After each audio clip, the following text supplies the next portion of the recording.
This video is called The Mistreatment of Mick Gordon, a freelancer's worst nightmare. Turn-based PvP focused gacha, setting a new standard. But this is actually a turn-based PvP gacha, so we will not, we won't be watching that. But first, I'm gonna go to the bathroom real quick, and I'm gonna get something flavored to drink with my mushy enchilada. I shall return. BRB.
Alright, so I'm back. Alright. If you have been to this stream before, then you guys remember me often talking so fondly about Mick Gordon. Mick Gordon, again, and just to reiterate, Mick Gordon was the guy. Oh, hang on. Mick Gordon was the guy who literally made an entire new genre of metal through Doom Eternal and Doom 2016. I wanted to like keep it at Eternal because I feel like what we know about or what we have of Argent Metal is largely due through that game specifically. And if y'all don't know what Argent Metal sounds like, well, I have a treat for you. I have an entire playlist that I often use for streaming games when I don't feel like listening to the game music. Let's see, I'm trying to find a good one. But this is actually, hang on. Let me get a song that y'all will be able to identify. I'll even turn off snip so you don't see it.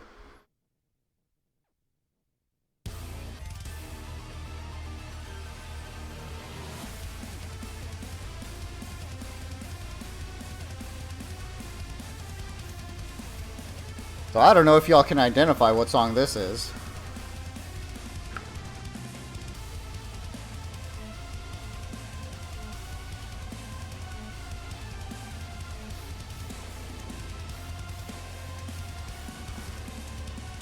Let me turn it up just a smidge.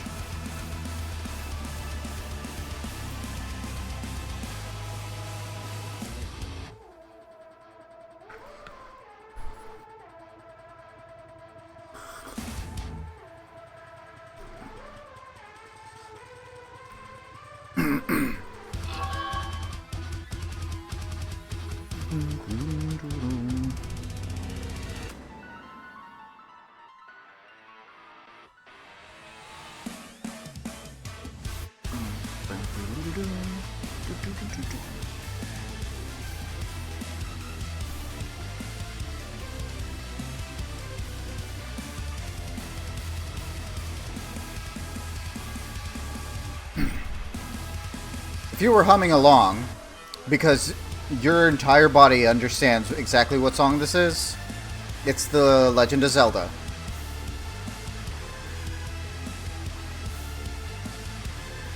This is an Argent metal cover of Legend of Zelda. And as you can hear, it's got like a lot of like industrial sounds. It's got a lot of like synthesized, and of course you have your fast drums, bass, and guitar shredding all up in that mother. That's what Mick helped create. This artist, by the way, is another one that I like to name drop a lot. Jeffrey Day, also known as Jeff Plays Guitar on Spotify and YouTube. He does great work. It was such a missed opportunity on Bethesda, on id's part to not to not have him compose the music. And honestly,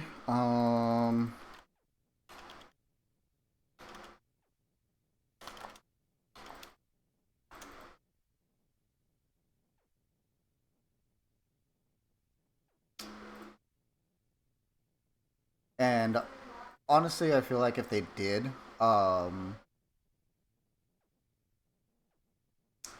if they did get him, they would probably they'd probably like direct him to make something that doesn't sound like Mick Gordon's work. What is up, Christopher? ¿Qué hace? ¿Cómo están? Bienvenidos al stream. But yeah, okay. So let's watch this video. That's not okay. So yeah, let's watch this video, and this is we're probably not gonna watch the whole thing because I have a very like small meal. So let's just check it out.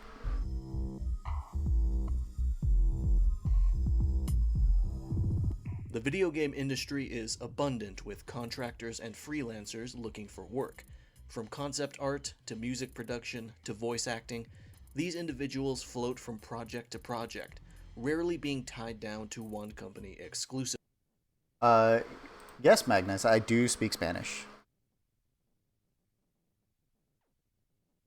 Supongo que debería mirar los tags. Sí, la cosa es que si hablo en español, nomás no hablo tanto en español. Ese es el problema.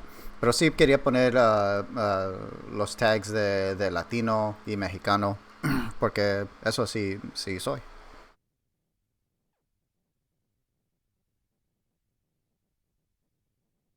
Hasta ahorita me estoy echando unas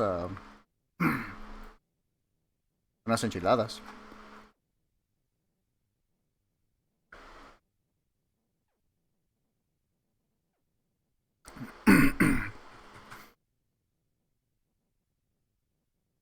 No sabía, saludos, soy Colombia. Hey, what is up, Colombia?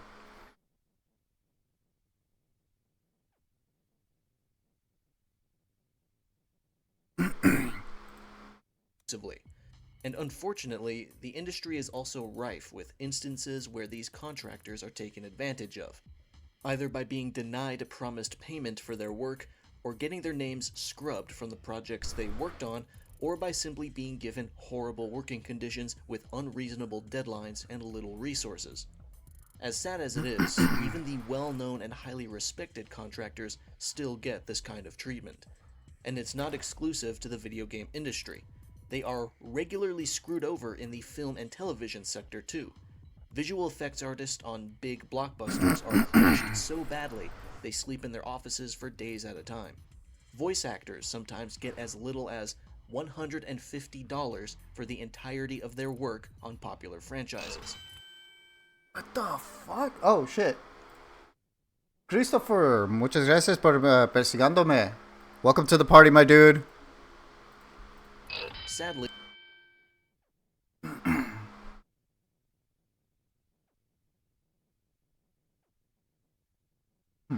I think that second notification was from Streamlabs. But how much was that? $50 for the entirety of their are crunched so badly they sleep in their offices for days at a time. Voice actors sometimes get as little as $150 for the entirety of their work. Holy shit, another English dub voice actor for Jujutsu Kaisen 0 also voiced his opinions on the matter. The tweet had mentioned that that voice actors were only paid $300 USD, to which he responded and corrected, stating that voice actors only receive $150 USD.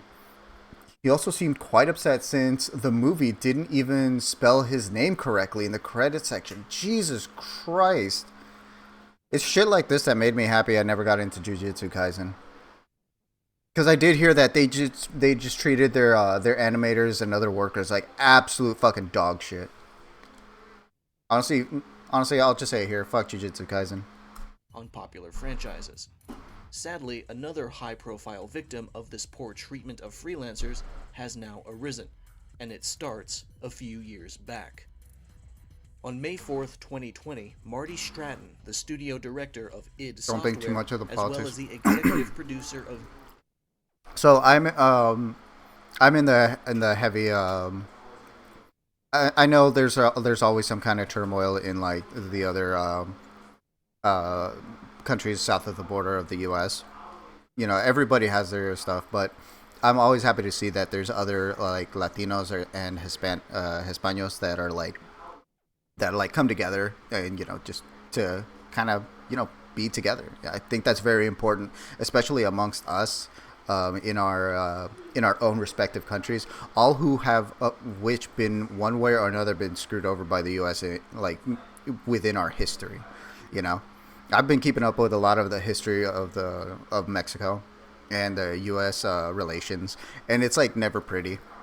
when you look further in, it's never pretty, and that's just Mexico. As you go down further, you see more and more of the same.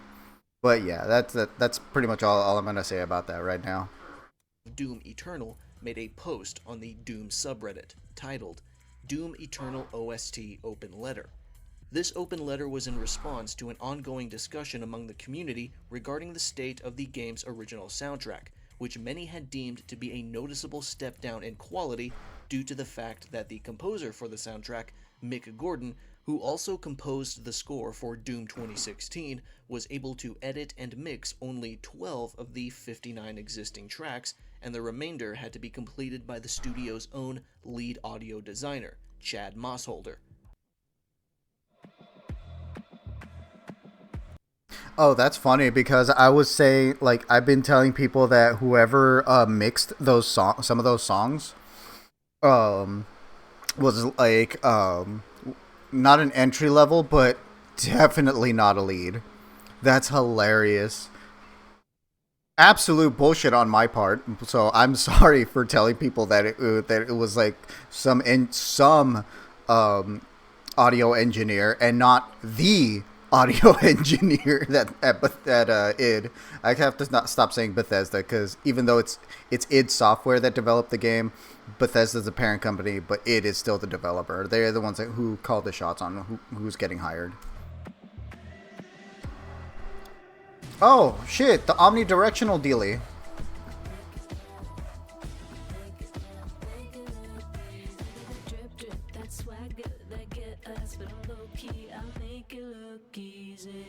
The only way this shit to me will be viable is if you can play it with like other game. Like if I want to play, I'd like to play Halo on this.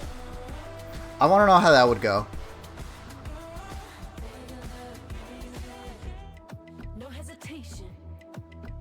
Okay.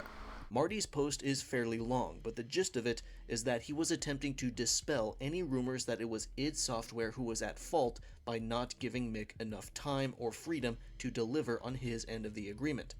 Marty states that he was surprised by Mick doubting they would ever work again, and that Mick had near limitless creative autonomy on the project.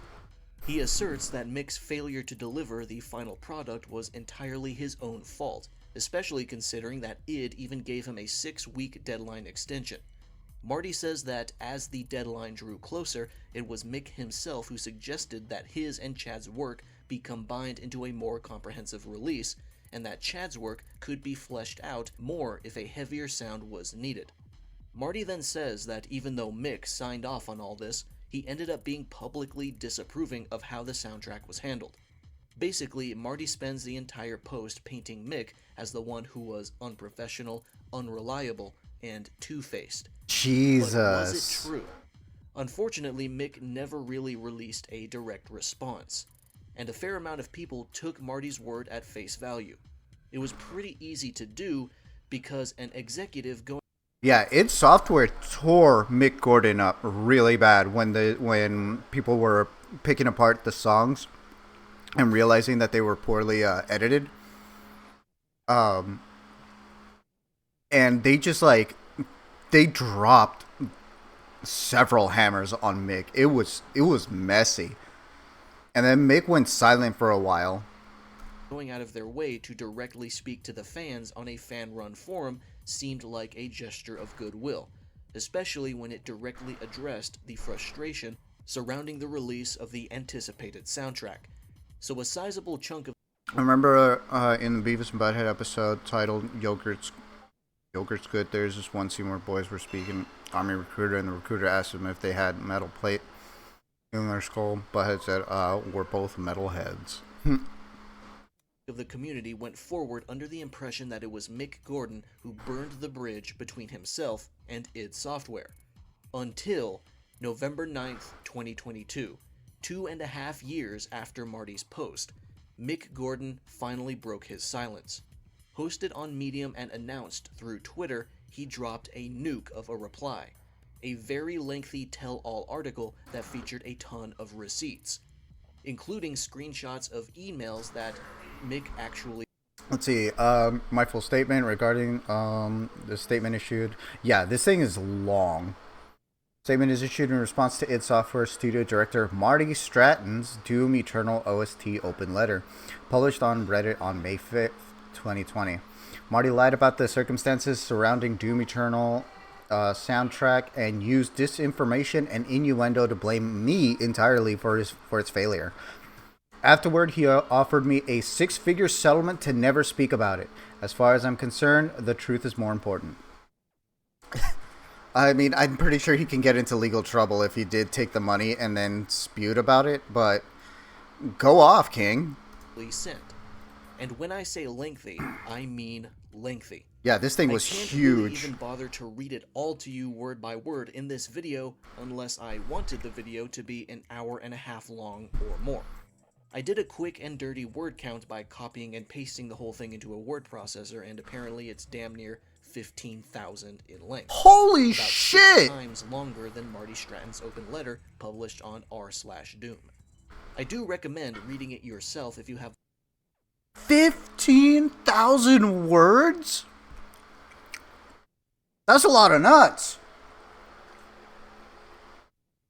But I didn't know how big of a document this was that Mick released. I knew it was big, but holy shit, dude.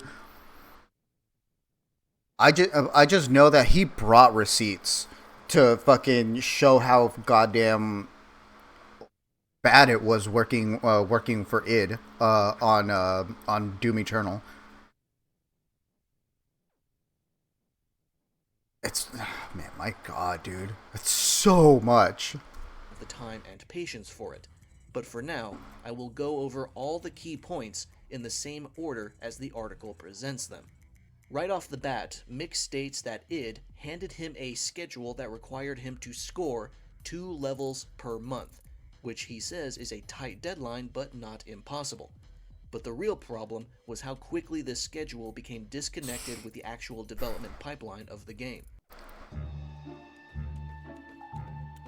Okay, I think I'm just gonna turn off ads for a little bit. Because the game was still 2 years away from release, and in the same order as the article. Okay, so as far as YouTube goes, personally, I've been feeling like the ads have been starting to get more and more persistent. Like, it feels like they pop up like almost 10 minutes from each other, which is crazy. Article presents them. Right off the bat, Mick states that id handed him a schedule that required him to score 2 levels per month, which he says is a tight deadline but not impossible. But the real problem was how quickly this schedule became disconnected with the actual development pipeline of the game. Because the game was still 2 years away from release, and little to no gameplay was finished, Mick basically had to score the game using scant information about the combat, pace, and world, and his own imagination. Mick suggested a pretty reasonable solution to these problems. Focus on a general musical identity for the game before going into specific themes, and eliminate the 2 levels per month requirement for more flexibility. Seemed pretty easy, but Marty struck it down. And Mick says he struck it down quite rudely and aggressively. Thus, Mick had to press on with guesswork, a lot of which ended up not fitting the game as it progressed in development, so more and more of his work had to be thrown out as the weeks passed. And it became clear that whoever decided on the music budget also did not understand or anticipate the actual scope of the game. Mick had to crunch more and more as the deadline drew closer, and any attempts at communicating with id ended in failure. It was left out of meetings, his emails and calls were ignored, and calls with the audio team were taken over by managers who were in a panic. But it only gets worse from there. id Software attempted to deny Mick any payment for his work as often as they could, under the notion that they just didn't like what he was making. At one point, Mick went 11 straight months without being paid for any of the work he had done in that time, beginning in January 2019. Holy hell, dude. Yeah. So he's definitely going to touch upon it, but at this point he was taking jobs, taking other gigs, to try and make some kind of money, and then because of that, he started falling behind on getting music out to id. So it just turned into a vicious cycle against Mick. They refused to pay him because they kept rejecting all his shit. So he had to take up secondary jobs, just to put food on the table.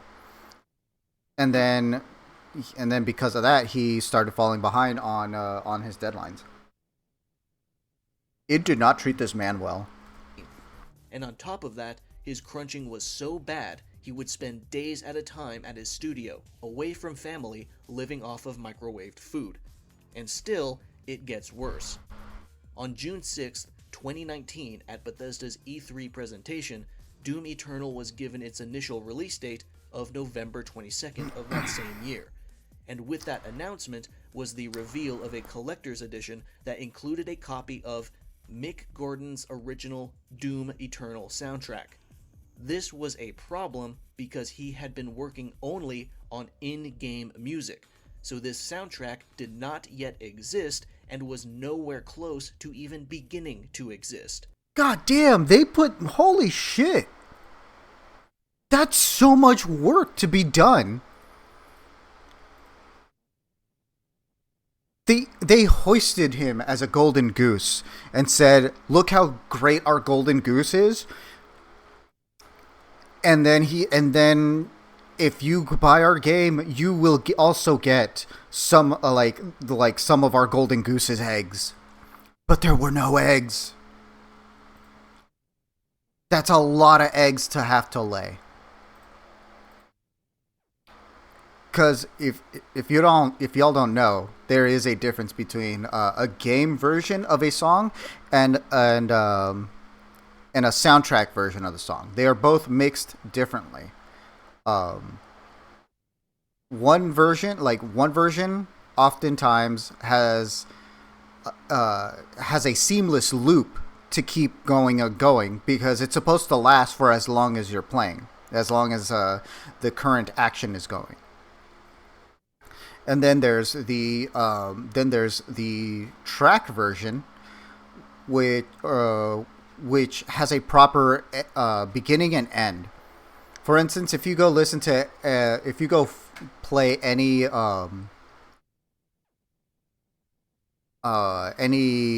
boss in, say, Devil May Cry 5, you'll hear the music just keep running on and on and on, and if you're just dodging the attacks to drag it on, the music will just keep going on forever. But the track, which by the way, it's called Roar Roar Roar, and it's fucking awesome. Um, it has a not just a beginning and an end, but it has a build up at the beginning, and then it just goes batshit insane, which is fucking awesome. And then it has a conclusion, the end of the song. It does not fade out like a video game song you'd think would. Also, the reason they do this is because games like Devil May Cry 5 and Doom Eternal have what's called adaptive music. And what that is that the better you do, the more of the song starts playing. Like, like, like the more of the song starts kicking up. Like you hear more, not just extended parts, but you hear more instruments coming in. Like stuff starts getting added as you do better. And then in Devil May Cry's case, if you're like hitting triple S, smoking sexy style, you start hearing the lyrics and they go hard. That's adaptive music, which is not in Doom the Dark Ages, by the way.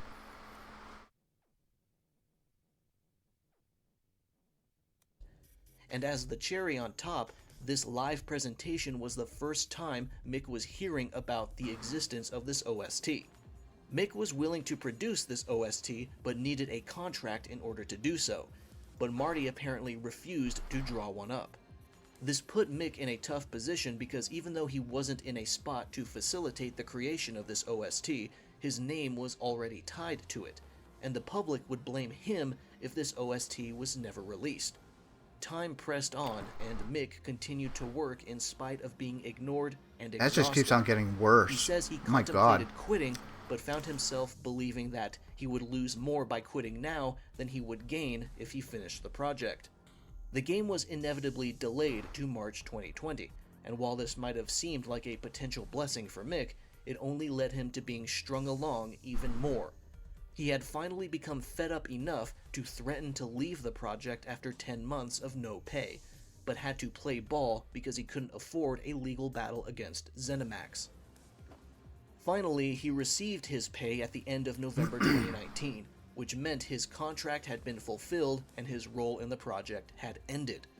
The in-game music was finished, but of course this was after 2 straight years of tight schedules, constant crunching, producing guesswork that got thrown out, and little to no communication from id. In spite of everything, Mick held fast and stayed with the project until the end, and the game would launch to critical acclaim and financial success. However, the problems still didn't go away.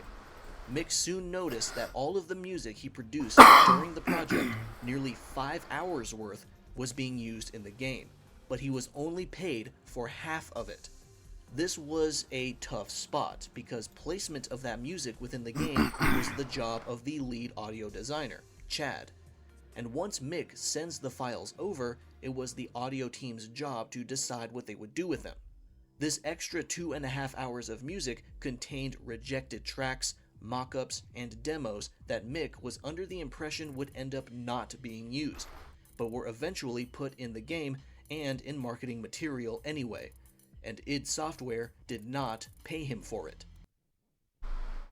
Wow. I'm just absolutely astonished.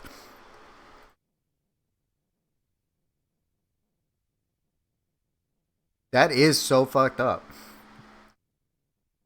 Making whole ass tracks, making entire tracks just for your bosses to say, no, this is not going to work, and then put you back into the drawing board or the music board or whatever kind of board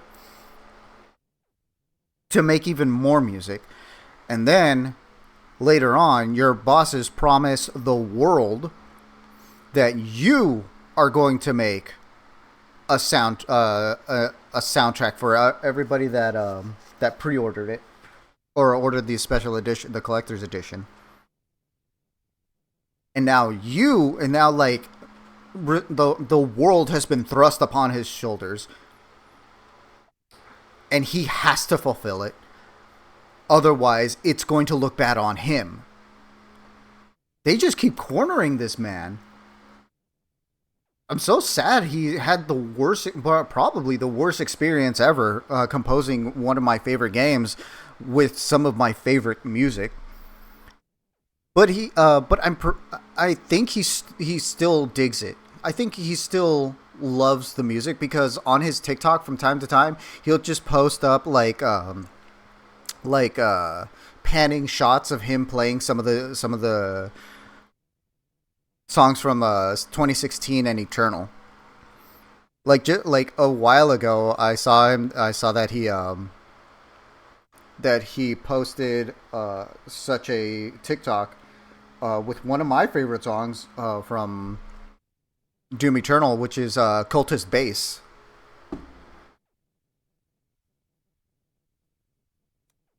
Mick wanted to begin work on the OST, but Marty continued to ignore his requests for a new contract to be written up, forcing him to skip over it entirely and talk to Bethesda instead.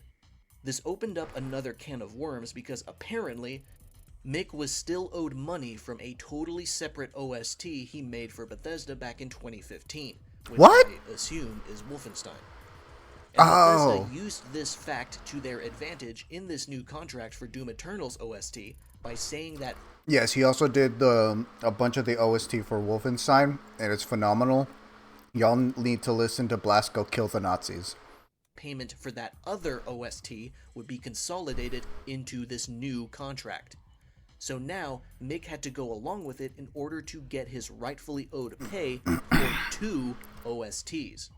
So negotiations for the Doom Eternal OST began, and Mick proposed 30 tracks totaling at over 2 hours in length, comparable to Doom 2016's OST.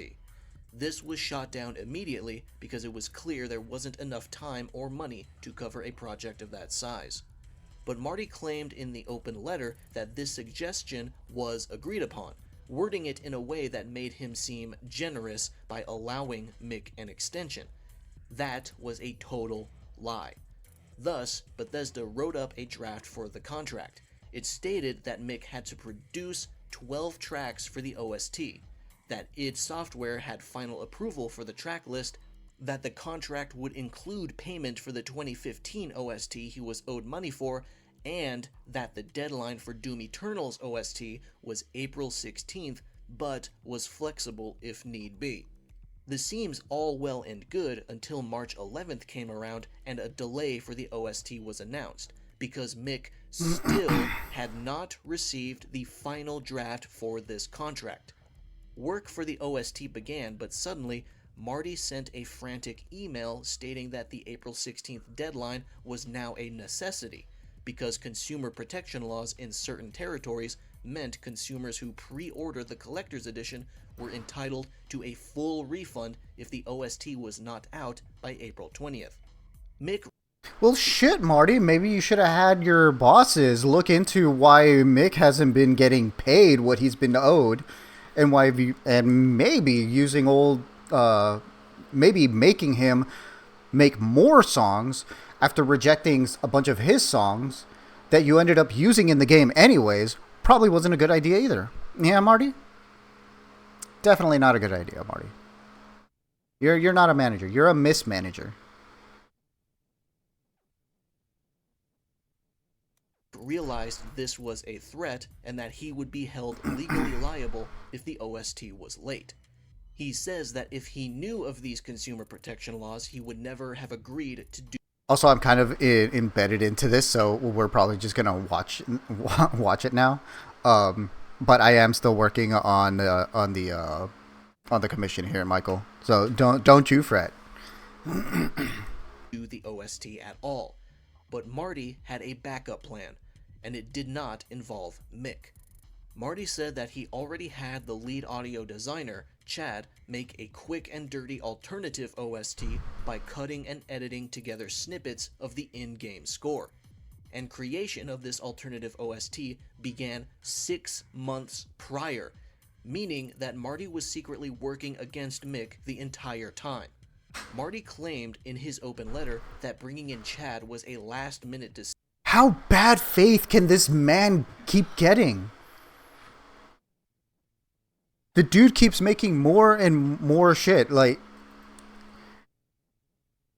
he never trusted Mick, it seems. Which is weird. I'm starting to wonder that if maybe Marty wanted to do the music for Doom, and then somehow Mick ended up getting the job instead, and now Marty's pissed. I don't know. I don't think it might be as simple as jealousy, but it's always fun to pretend drama exists. Decision basically as a safety net, but the very metadata within the files that Chad sent Mick suggest that creation of this other OST began all the way back in August 2019. The deadline was close and Mick had to face reality. It was no longer feasible to create a good product anymore, because Chad's slapdash edits were not OST quality, and it was obvious fans would notice. Now, Mick had to focus on preparing for potential repercussions. Mick focused on fulfilling his contract, 12 tracks for the remaining 8 days. Again, he crunched 18 to 20-hour days and slept beneath his desk at the studio.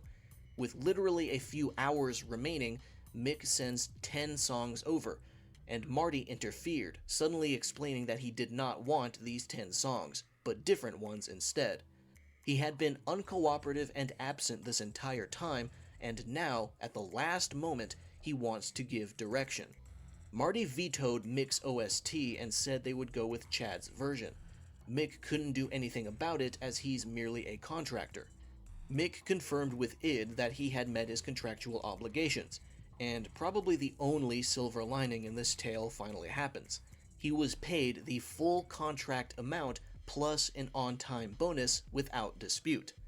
Mick was never allowed to listen to the OST before it was released, but when it was, he eventually had the time, and lo and behold, it was awful.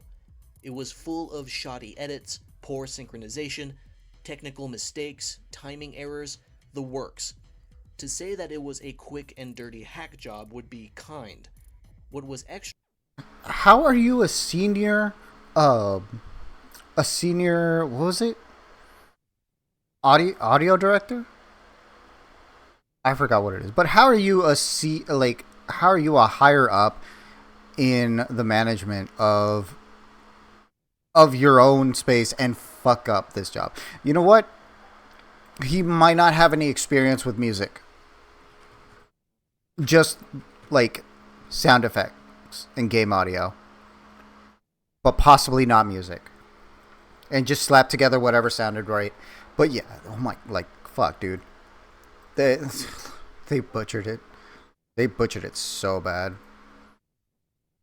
They're looking at the Mick's looking at the album, saying, "Look at what they've done to my boy."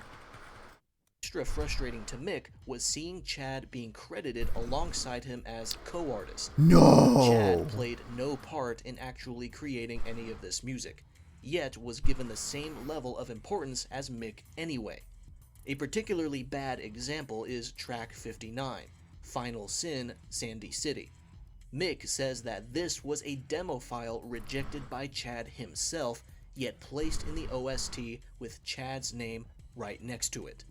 The OST released to harsh reactions from fans, and Mick, despite being screwed over, still felt guilty over it. Yeah, it's crazy fans like pointed that out because there's so many people in like the music space who like actively make music who were able to listen to it and point out how bad it's mixed.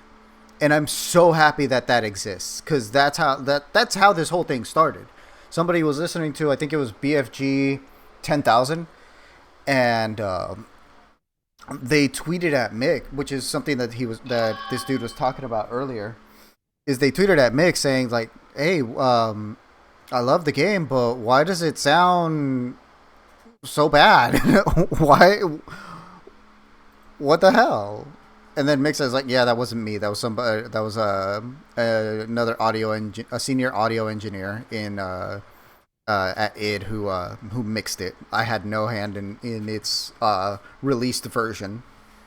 For its quality, and Marty, in an act of confounding narcissism, emailed Mick to ask why he wasn't giving public support for the OST.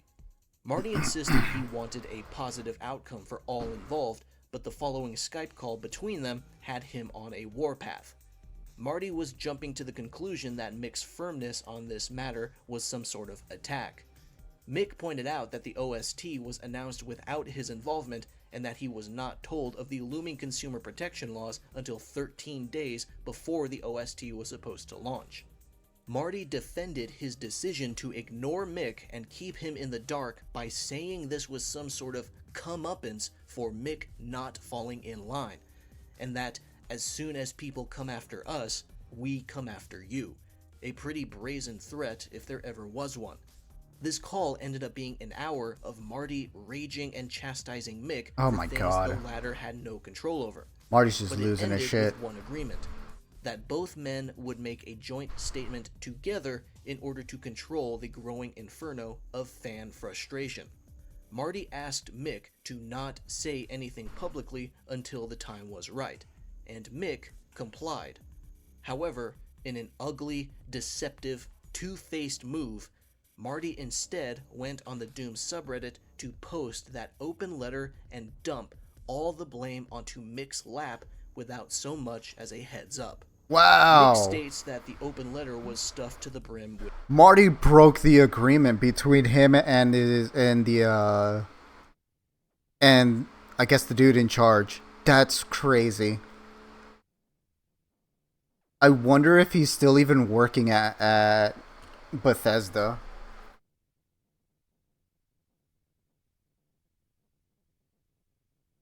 Let's see.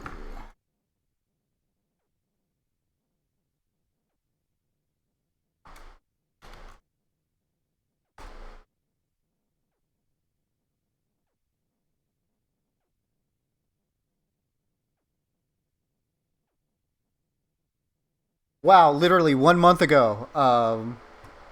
1 month ago, there was a Reddit post saying we don't give id Software and Marty Stratton enough shit for how bad they treated Mick Gordon.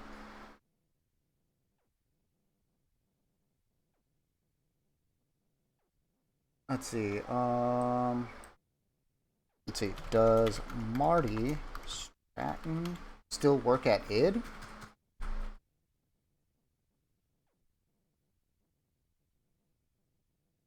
Marty Stratton is, of course, still studio director at id and hosting the Doom the Dark Ages presentation. Oh! Yay! Man. Of course he's still working. Capitalism where rights have a price. Yeah. lies, and that Marty knew enough about Reddit and how the site worked to know that this open letter would be seen by many, many people in a short amount of time.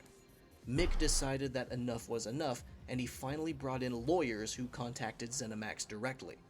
ZeniMax tried to defend themselves. I remember I was staunchly on Mick Gordon's side, through and through.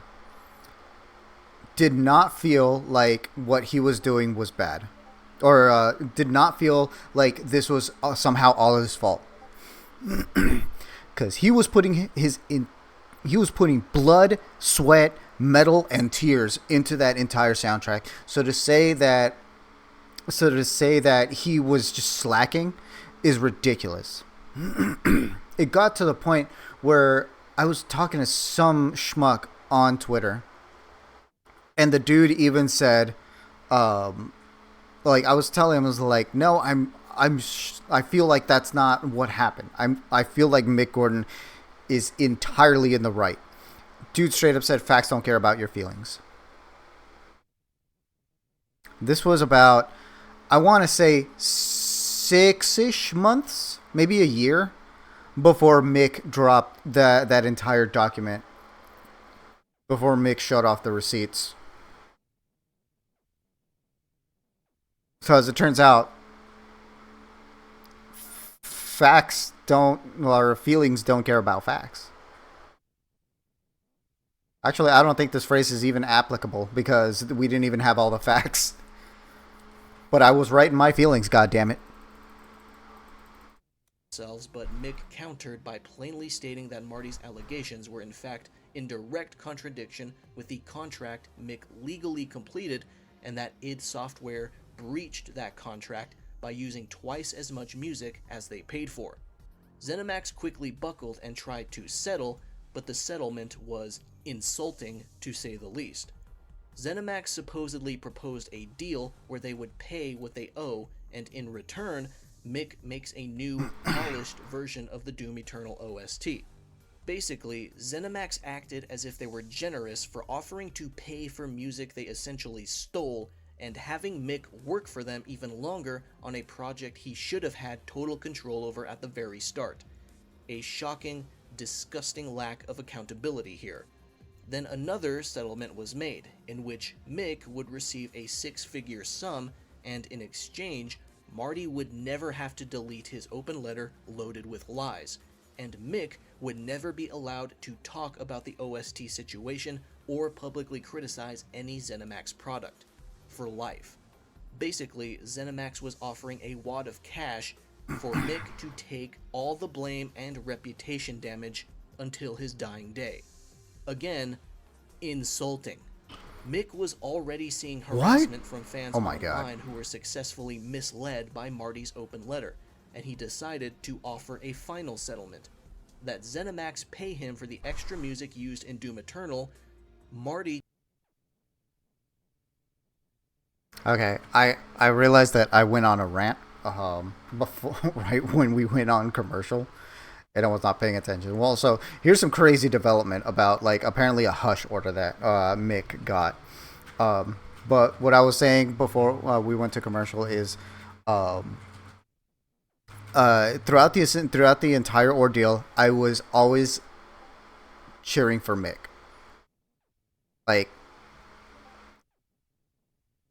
Like I knew in my heart of hearts that the fault was not his own. There had to have been something that was keeping him from performing properly and doing and making the proper soundtrack. Because when you make something like the music in these games, when you put so much passion into it, and then the people who are in charge of you, the people who are writing your checks, tell the fans that, hey, they sucked and they were like slacking, there's something wrong. There's something terribly wrong when you hear all that shit.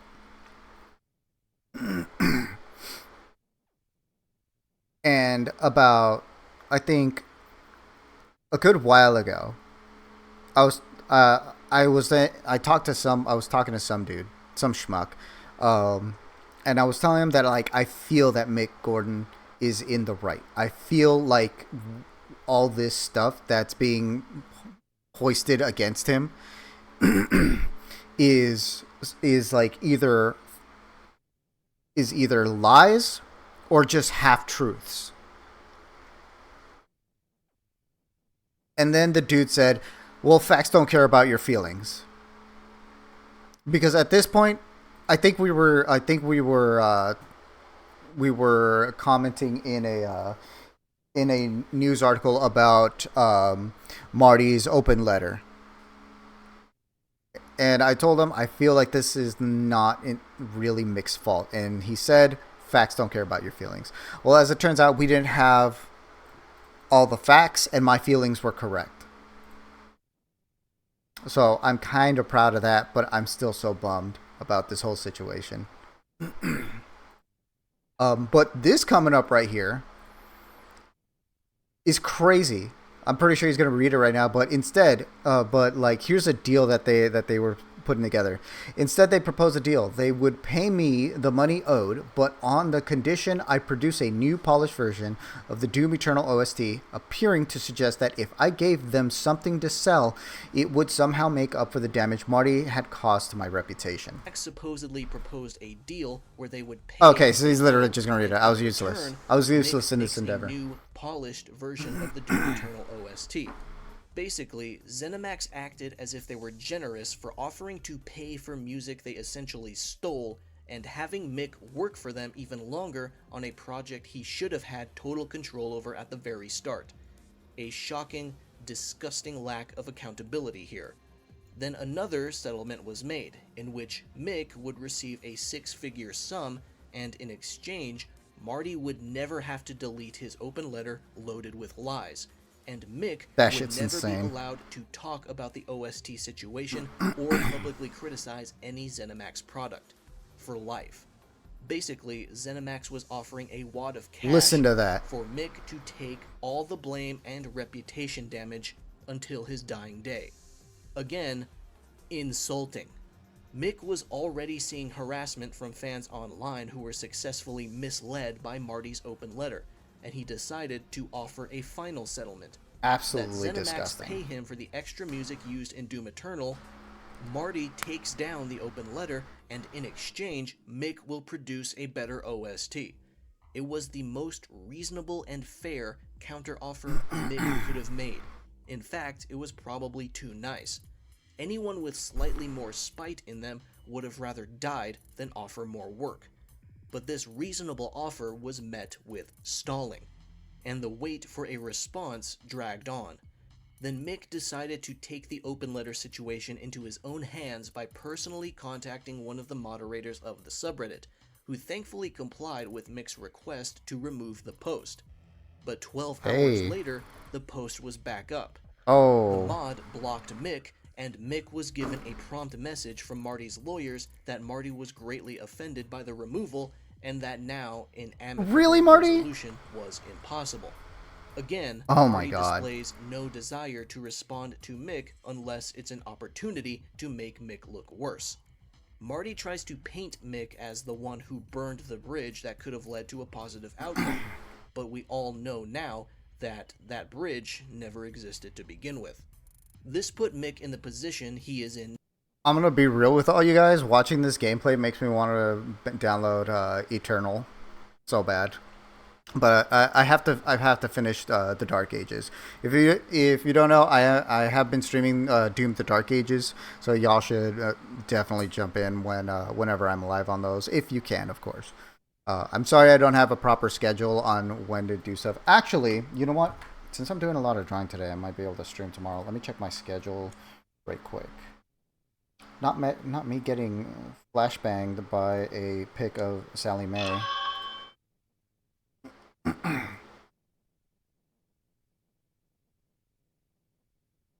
But if I don't have to work too late tomorrow, I will definitely stream tomorrow. Hey baby, do you work tomorrow? No?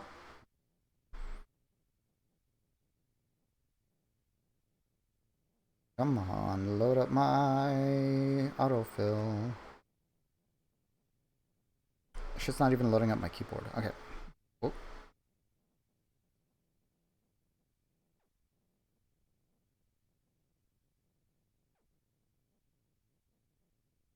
Let's see. I think I go in early tomorrow.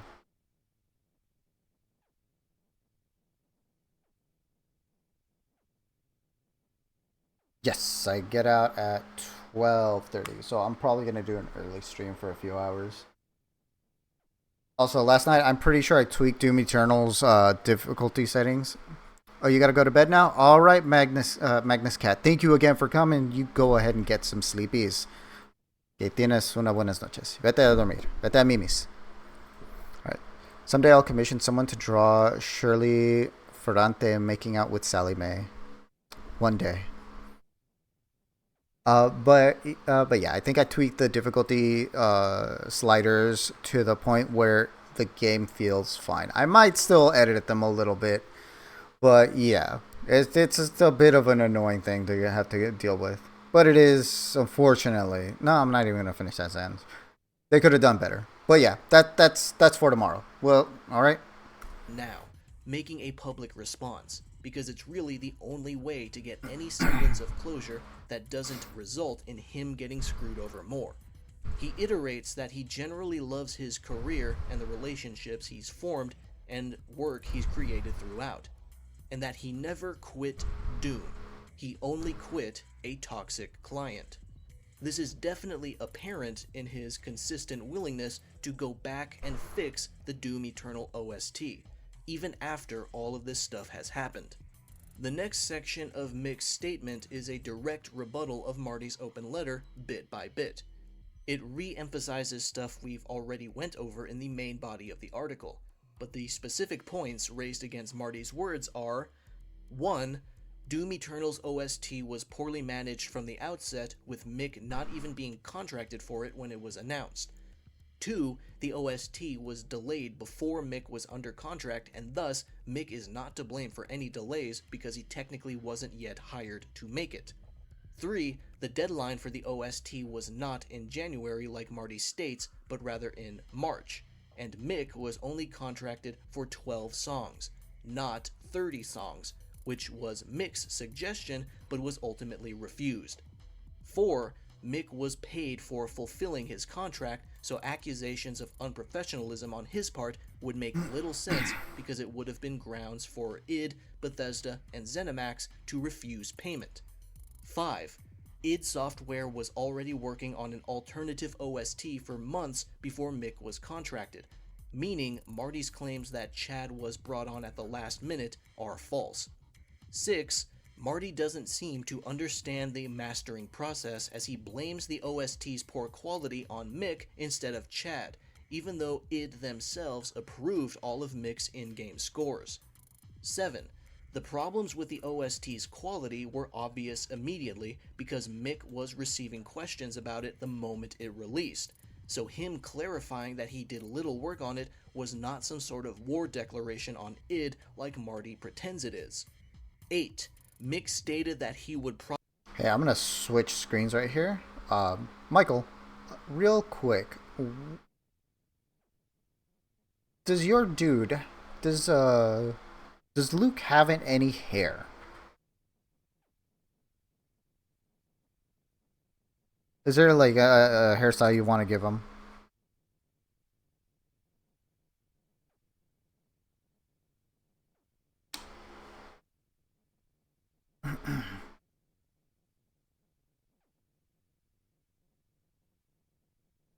He does not have hair. Okay, all right. So that'll just make more room for me to be able to use the badger markings on him. Okay. Does he have any other like accessories on him? I gave him like this necklace right here with a brush that I have on hand. I kind of dig it.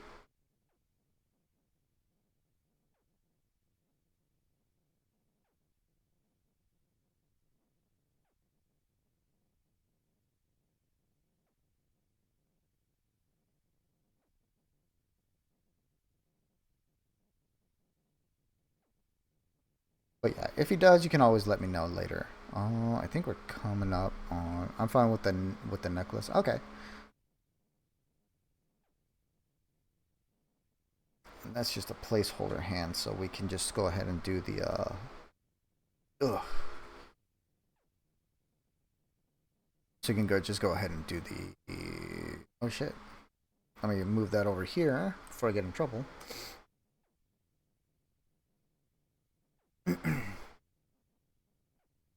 We're gonna start chunking up that gun.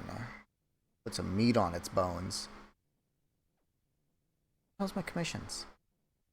Right here.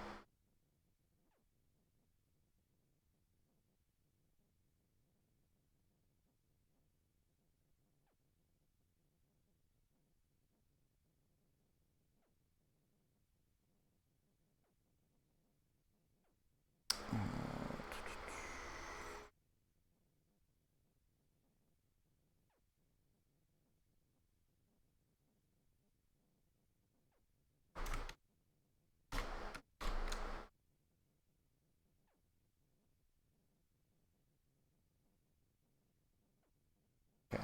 Had to also make the file. Figures because Twitch doesn't want you showing any winners. Yeah, of course. Okay. Let's keep going with the video. I don't think we have long left. I really wanted to see this video though to really break down like Mick's open letter.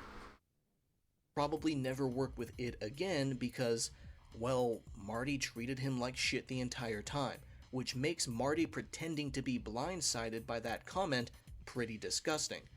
Furthermore, Mick adds that he dislikes Chad being credited as an artist not only because he didn't make any of the music, but because id also refused to let Mick credit his own longtime collaborators who actually did contribute to the score.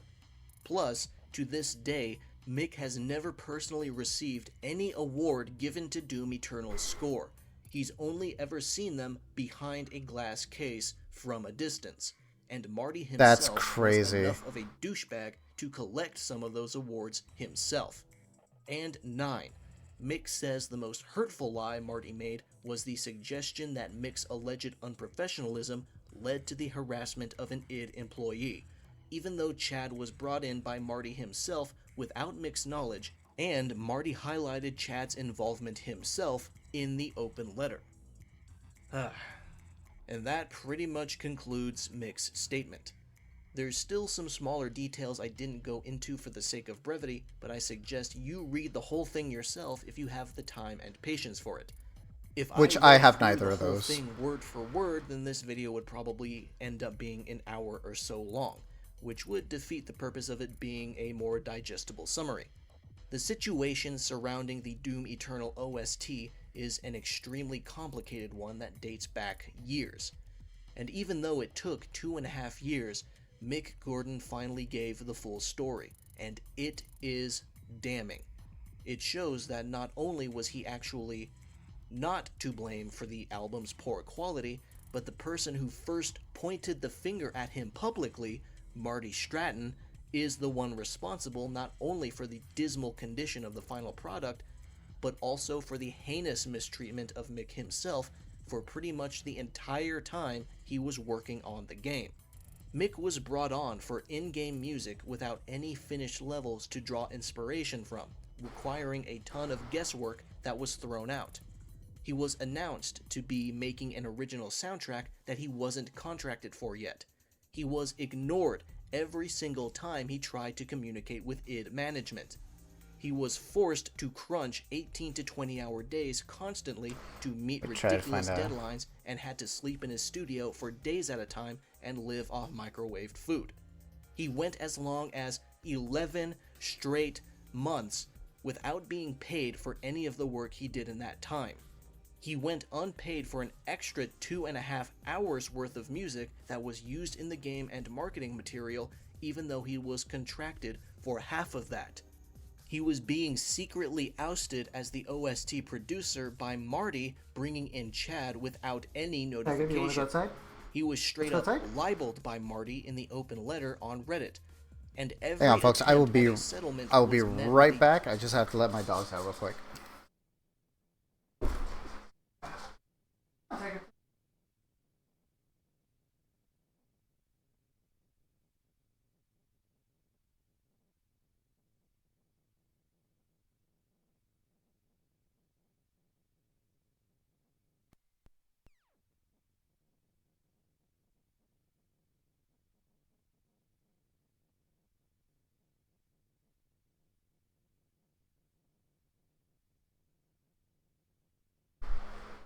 Holy hell, it is abysmal outside. Gross. Yeah, dude. Like, as soon as I open the door, it's just a wave of heat. It's still 104. Demeaning counteroffer. Yes, I'm not going to leave him out there for long. Ordeal. Mick did not take a 6-figure sum to keep his mouth shut. He decided to come forward with the truth. After reading everything, it's almost how real of him to truly grasp how insanely mistreated Mick was for months on end. It's incredible he waited a whole 2.5 years to make a response. Anyone with less patience would have probably tried to make this statement immediately, but I imagine Mick wrote this with the help of legal counsel. This entire story is a freelancer's worst fucking nightmare. Every conceivably realistic worry a music contractor would have about a project came to life during Mick Gordon's time working on Doom Eternal. It's beyond the pale. The horrible planning, the malicious silent treatment, the terrible crunching, the cruel refusal of payment, the shameless character assassination, and the total squandering of creative talent. It's all here. It's almost awe-inspiring with how much rage it can draw out of you. It's completely fucking abhorrent and unacceptable.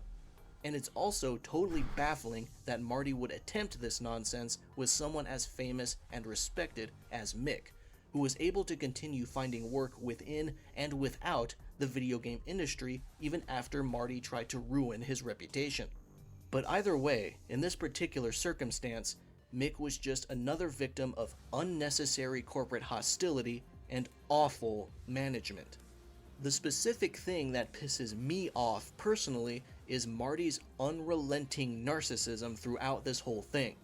It seems he never once bothered to communicate with Mick unless it was an opportunity to ruin Marty his was work. an absolute Every dickhead single this attempt entire Mick way made through. at peacefully remedying this situation was flipped by Marty into a perceived attack. Even though Marty never seemed to speak to Mick in good faith to begin with. It was fucking agonizing for me to read Mick's recollection of Marty blaming him for ruining settlement negotiations by asking Reddit mods to take the libelous open letter down. Marty went out of his way to avoid peace talks, but then proceeded to paint the victim of the situation as a perpetrator when he did the only thing he could feasibly do to save his reputation from false accusations. If there's any single individual who should get blame here, it's Marty Stratton. He is the studio director at id. He had every opportunity to simply not be a piece of shit to Mick. And again, I understand why some people believed his open letter at first. It was an executive going straight to the community to address a controversy. It seemed like a level of transparency that isn't normally given, so it was appreciated and thus taken at face value. But let this be a lesson to us all. Never take an executive's words at face value. I've also seen some fingers pointed over at Chad Mossholder, but I don't see any reason to believe, at least at the moment, that he was acting maliciously against Mick like Marty was. Chad might have just been doing his job. Overall, this whole situation is just a complete shitstorm that was sadly aimed at one man.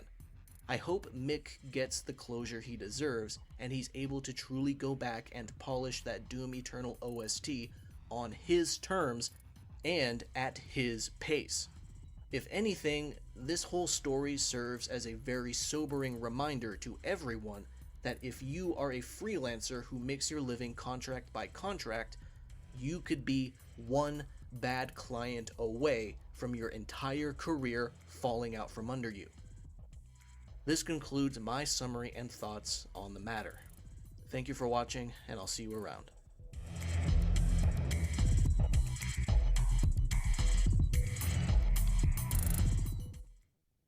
All right, that was The Mistreatment of Mick Gordon, A Freelancer's Worst Nightmare by... Oh, wait, no. Go back. By Mild Conviction in brackets. Actually, let me see if I can...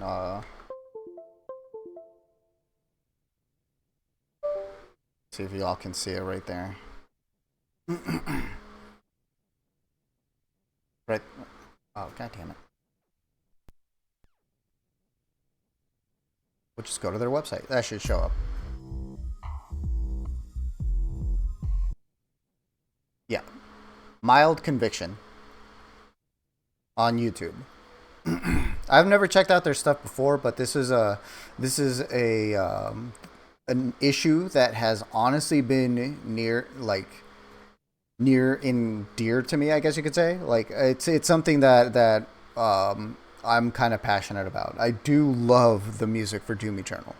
It's unlike anything I've ever heard before, and just seeing so much come out from it. And sadly, the genre has kind of like petered off in like the recent year.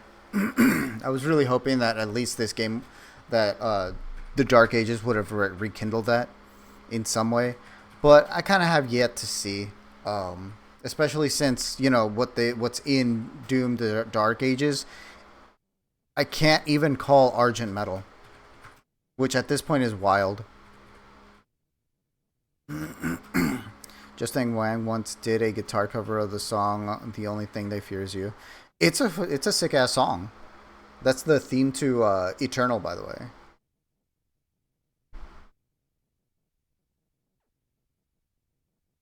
But yeah, this is that's that whole